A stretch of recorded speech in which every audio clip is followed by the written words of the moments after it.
All right, so we're going to do eBay unboxing. It's a miracle that I got this package, and after I unbox it, I'll tell you why. Okay, so I saw this on eBay, and I knew I couldn't afford it.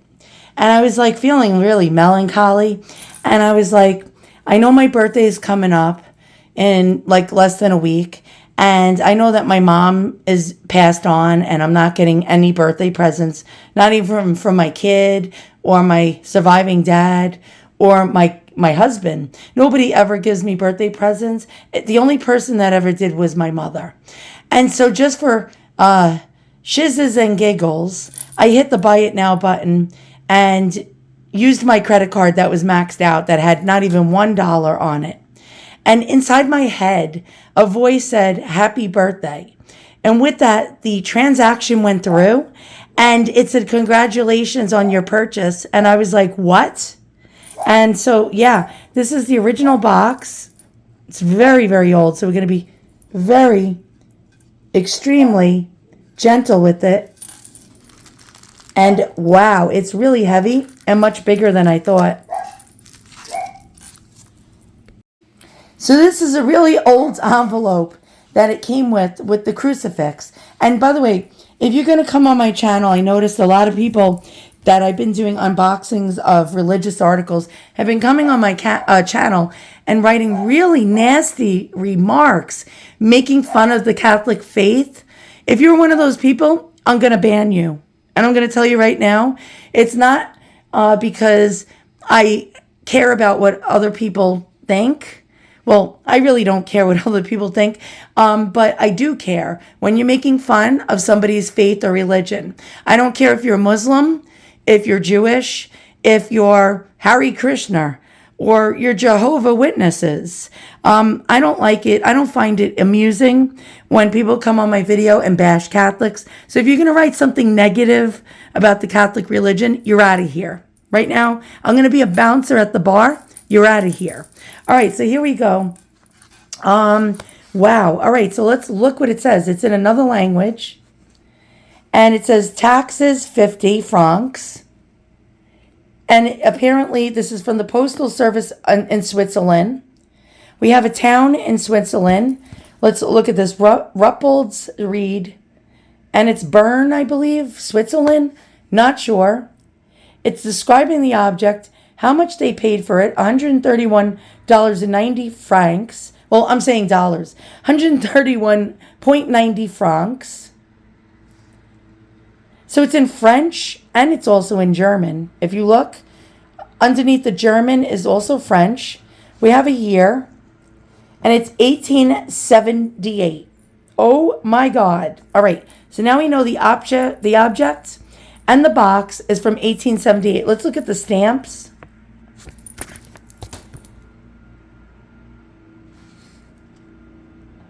$1878. And this actually helps us.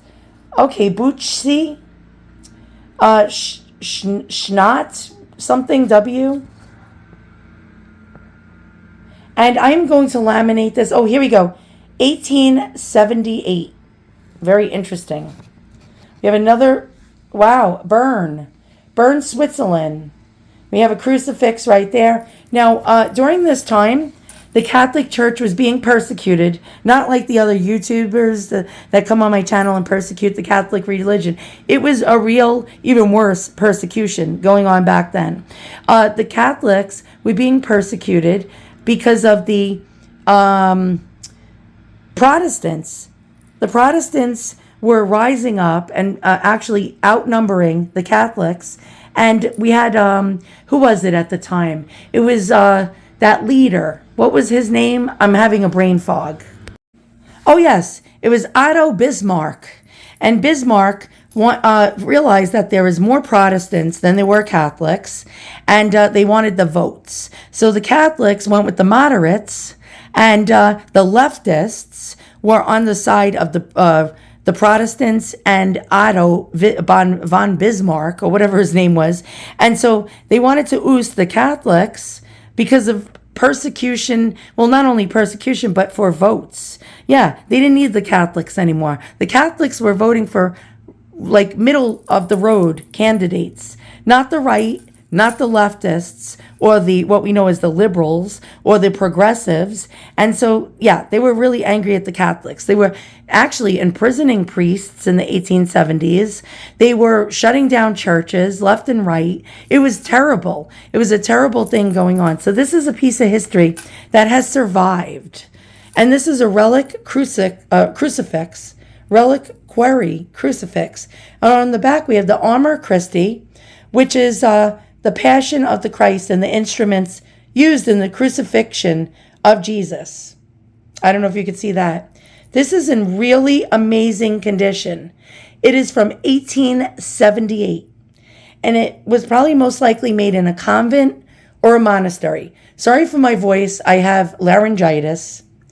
And let's open this up. We're going to unscrew it, and we're going to see what is contained inside this crucifix, which is going to probably blow some of our minds. Well, not the Catholic bashers' minds.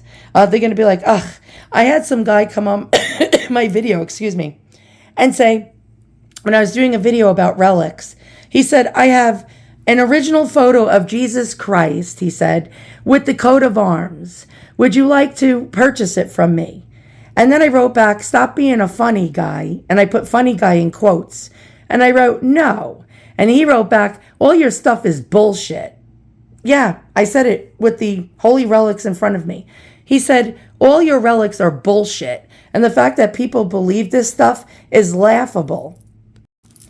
And to you, you are now banned. You might have wondered why you're writing all these comments and nobody's seeing them. Because you're not only banned, you're shadow banned. Ha ha ha ha. You stupid schmuck. That's right.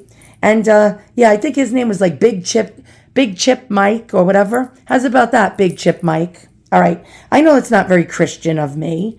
I'm sorry. I have feelings, All right. So we have, look at this. We have the relics of 20-something saints contained in this relic crucifix. And yeah, so you might be saying, why is she cursing? Why is she giving the middle finger if she's a Catholic or a Christian? It's because guess what? We're all sinners. I'm not proud of it. And anyone who comes on my channel and corrects me for my behavior, I'd like to know, since when were you perfect? Were you born a perfect, non-sinning human being? I can guarantee you that you did at least one wrong thing in your life that was considered a sin. And one of the 7 deadly sins, I might add. Okay. So let's go ahead as I'm giving you guys an angry lesson in anger. Yes, I have anger issues. I might need to go to anger management. I hated Christianity. I hated religion. When my mother died in 2021, I was sort of not really a Catholic, but a Catholic. My family were all Catholics, Italian Catholics. I got so mad at God, I cursed him out. I'm going to tell you right now, because he took my beloved mother from me. After I prayed, I asked him and Mary for favor. I said, can you please not let my mother die? And I'll tell you something right now. What happened? My mother died. And so I took the Bible, and there was like spaghetti in the garbage with sauce. And I threw the Bible in the garbage on top of the spaghetti. And my husband opens up the garbage can, and he's a pious Catholic who goes to church every day and prays every day for the souls of my mother and those who have passed. And he almost cried. And he's a tough guy when he saw what I did. He also had an envelope on the table for Mother's Day with donations to the Catholic Church. And so you give a donation and they say a prayer or mention your name. And he had one for my mother, one for me, one for his mother.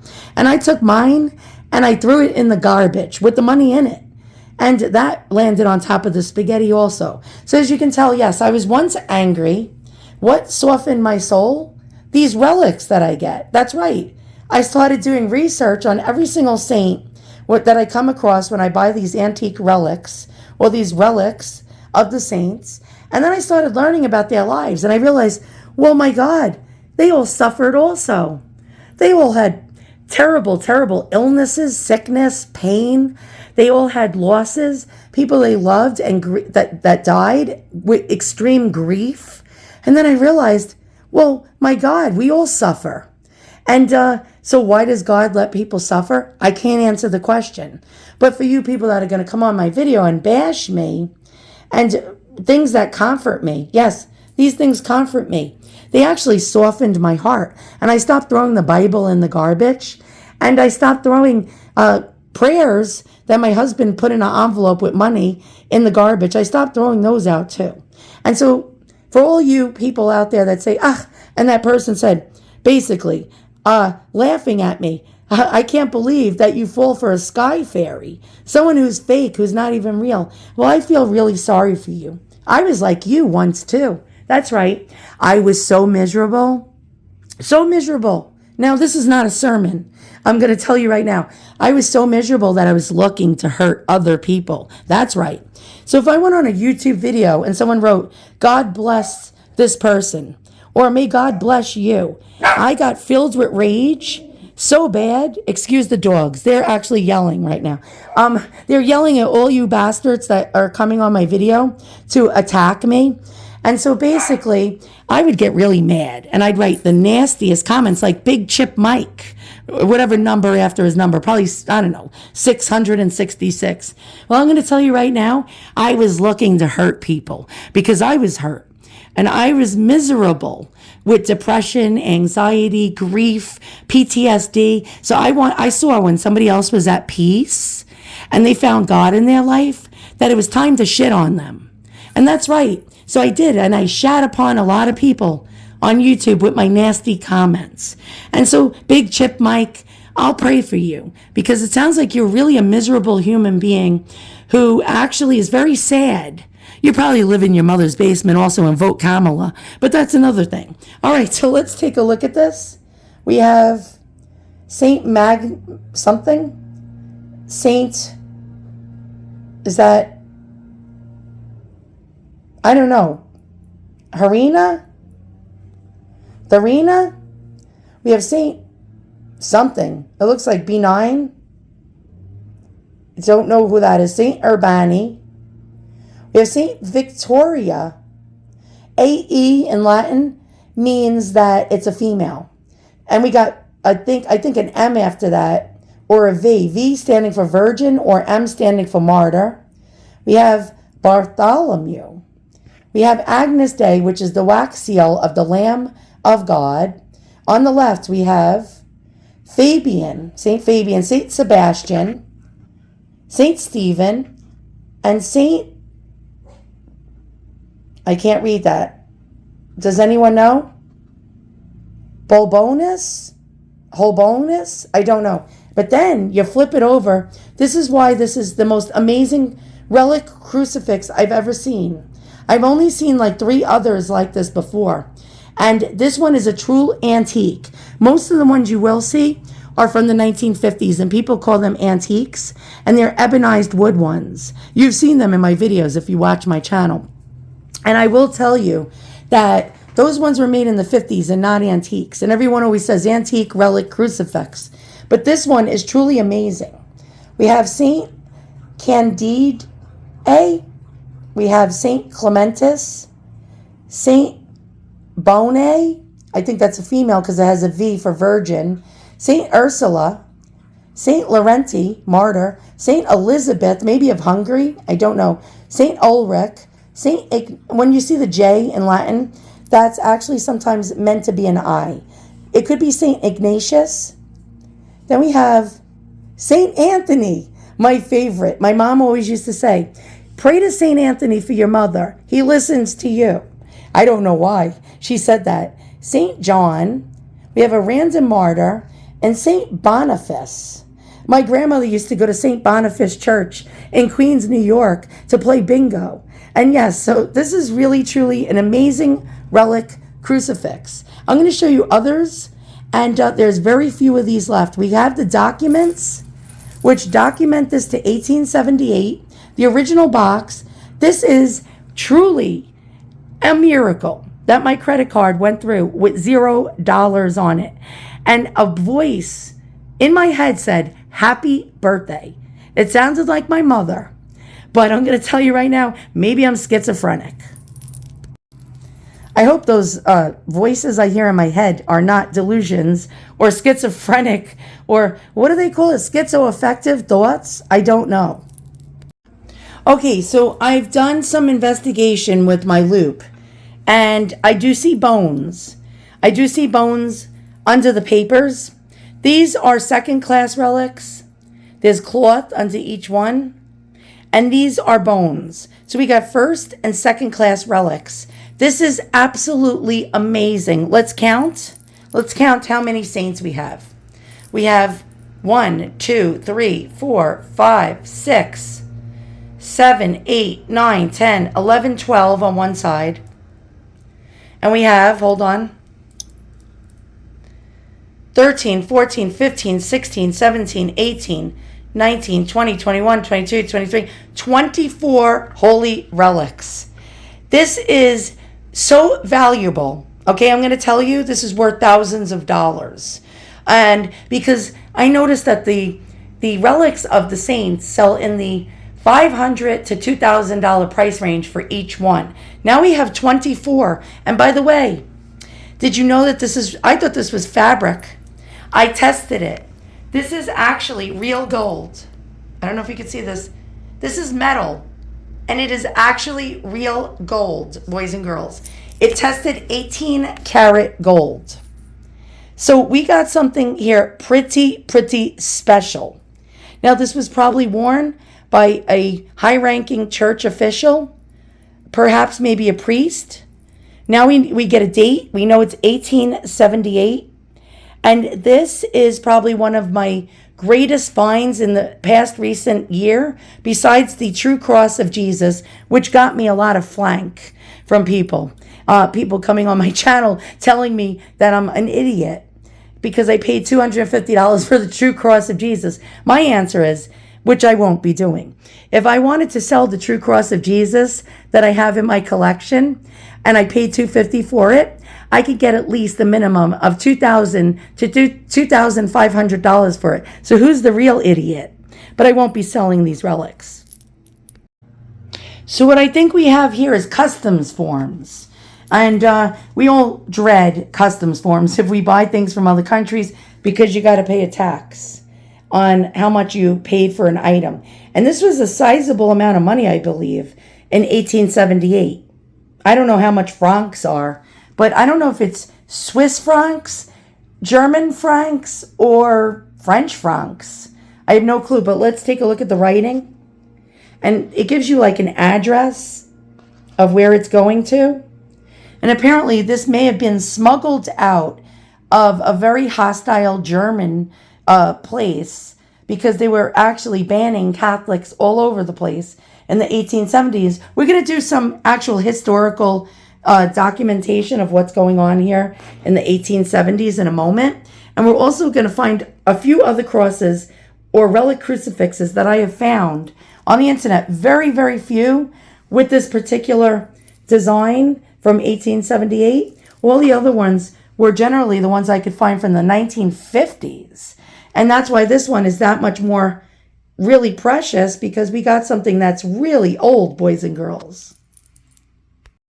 All right, so I'm trying to do my research, trying to find this particular type of crucifix. And I found this thing. It says cross in solid silver, XVII, which is, let's see, the 18th century. So this is 1700s, but we know that my crucifix is not 1700s. But I'm trying to find if it's a reliquary one. Yes, this one is, but it's empty. It's devoid of all its relics. And this one sold for 580 euros. Here's one I found on Etsy for $1,353.64. And it looks very similar, although mine has, I think, Mary Magdalene on the bottom, or Mary weeping at the foot of the cross of Jesus. But here we go. This one has a lot of beautiful relics inside of it. Don't know if you can see that. And this one says 1800s brass reliquary crucifix. I have found another one. It's 20% off, and it has the same symbol on the bottom of Jesus with Mary with a sword piercing her heart. I believe that's the Sorrow of Mary. This one is 20% off.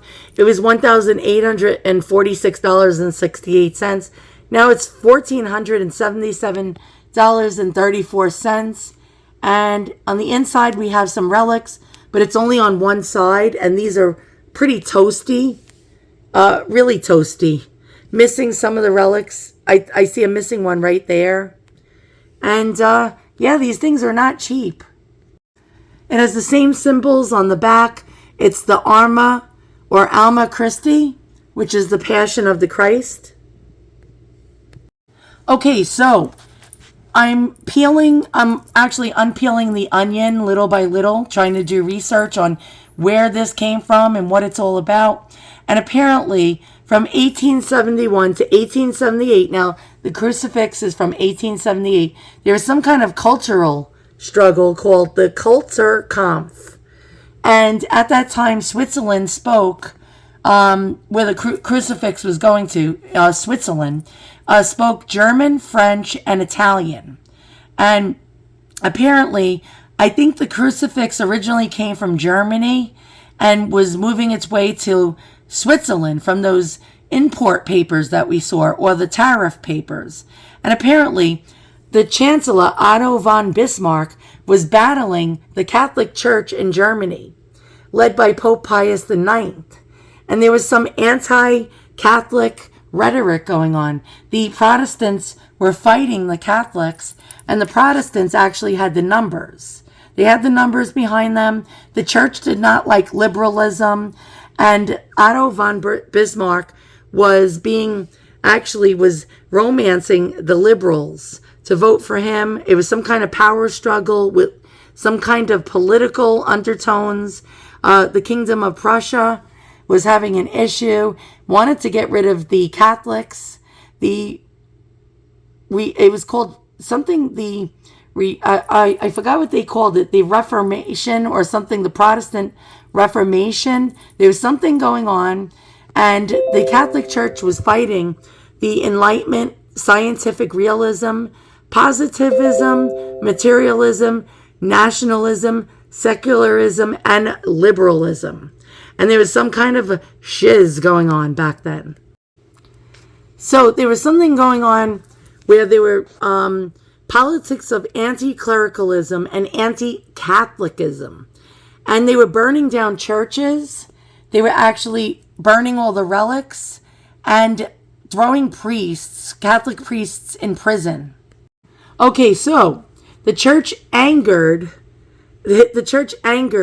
the liberal-minded across Europe, and even among some Catholics. There were debates going on, which were heated, much like we're having today in America.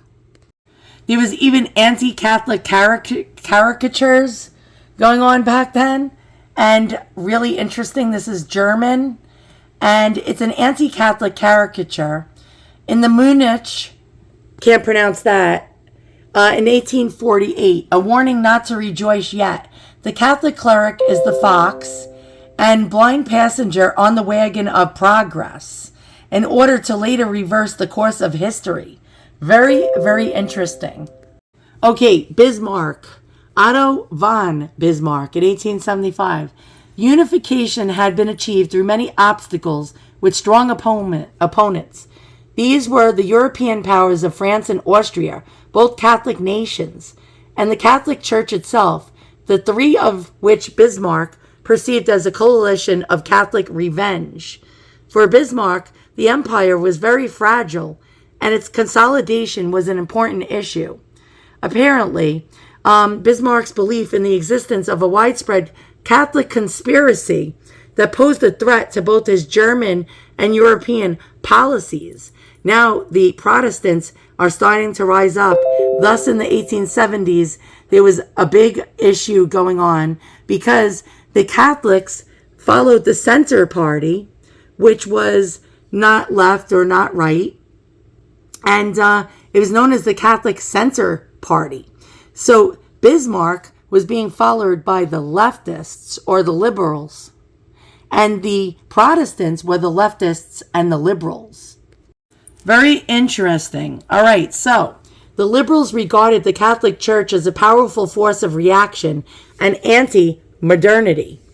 I guess anti-modernism, especially after the proclamation of papal infallibility in 1870 and the tightening control of the Vatican over local bishops. The renewed vitality of Catholicism in Germany with its mass gatherings also attracted Protestants. Even the heir to the Prussian throne, with the king's approval, attended one anti-liberalism and anti-clericalism and anti-Catholicism became powerful intellectual forces of the time, and the antagonism between the liberals and Protestants on one side and the Catholic Church on the other was fought out through mudslinging in the press. A wave of anti-Catholic, anti-clerical, and anti-monastic pamphleteering in the liberal press was answered by anti-liberal preaching and propaganda in Catholic newspapers and vice versa. For these reasons, the government sought to wean the Catholic masses away from the hierarchy and the center party, and the liberals' demands to curb the power of the churches meshed well with Bismarck's main political objective to crush the center party. The Kulturkampf suggests that the liberals wanted to do more than prevent Catholicism from becoming a political force. They wanted victory over Catholicism itself, the long-delayed conclusion of the Reformation. And the Reformation is the Protestant Reformation. And here is something from 1875 showing the Pope on the right and the German Otto von Bismarck on the left playing chess. And you see the chess pieces being moved. And you see them thinking it over. So basically, this was called Between Berlin and Rome, with Bismarck on the left and the Pope on the right, from the German satirical magazine Kladderadatsch in 1875. And here's what the Pope say. The Pope said, "Admittedly, the last move was unpleasant for me, but the game still isn't lost. I still have a very beautiful secret move." And Bismarck says, "That will also be the last one, and then you'll be mated in a few moves, at least in Germany." Okay, so the town of Ruppoldsried, don't know if I'm pronouncing that right, is stamped on that paper. And there are other stamps of different areas that are notated in the Bern, Switzerland area, or in the canton of Bern, Switzerland. And we have a town that's stamped called Messen on the back as well, Messen. And so here's what I'm seeing here. This area was actually, it says the residents were part of the parish of Messen, which is stamped on that envelope, in Solothurn. In the 16th century, when Messen embraced the Protestant Reformation and adopted the Reformed faith, Ruppoldsried followed. Very, very interesting. I think that Crucifix is actually quite historical. So we got the original box from the 1870s, really quite fragile over here. Okay, we got the original document, which I actually laminated because we don't want anything to happen to this document. We notice that it's from Ruppoldsried, and it's the post office in Switzerland. You see Swissies right there. Posties, des Posties Swissies. They paid a tax. It explains how much they paid, I guess, for the object, whoever's getting this, which is this person right here. Because in German and French, this is the location where it was going to and what date. I can't even read that. And here's the person that's getting it. Father, does that say Father something? I don't know. In Biel, and that's a place in Switzerland, 1878. There we go, there's our document. You flip it over, there's these different towns. Bugisi, don't know if I'm pronouncing that right. Schnatten something. It runs off over there. And there's all different dates. This is 10, 11, 12, 12, 4, 78, 1878. So that would be December the 4th, 1878. This one is, I can't read what it says in front of the 12. Again, 1878. There's the Switzerland cross. Right here we have the town of Meissen, which was mostly Protestants. And it looks like July, maybe July of 1878. I don't know. Actually, 12 December 7th, I believe that is. Then if you look here, we have 1878, and it says 4. So it's December 4th, 1878, right here. And the town, I can't really read, Bern. I think it's Bern, Switzerland. And it's all in these areas that were Protestant. We have another one here. Solothurn. And there was a Catholic church in Solothurn. And this is dated January, January 12th, or the 12th, December 1st, 1878. They always do the numbers backwards for the dates. Solothurn. Okay, so there's a bunch in Solothurn. And there's this one. There's the Maria Stein Abbey. And there's St. Urson Cathedral. They're still standing, so I guess the Protestants didn't get that. Oh, but wait, there's more. And sometimes these are actually monastery pieces. These relic crucifixes came out of monasteries. So I don't know if this was made in Germany and sent to Switzerland, or made in Switzerland and then the mean old Protestants made them pay taxes, or Otto von Bismarck made them pay taxes on it. So this is an amazing piece of history that survived. We know that it survived because it's here. We have documents. It is absolutely stunning and beautiful.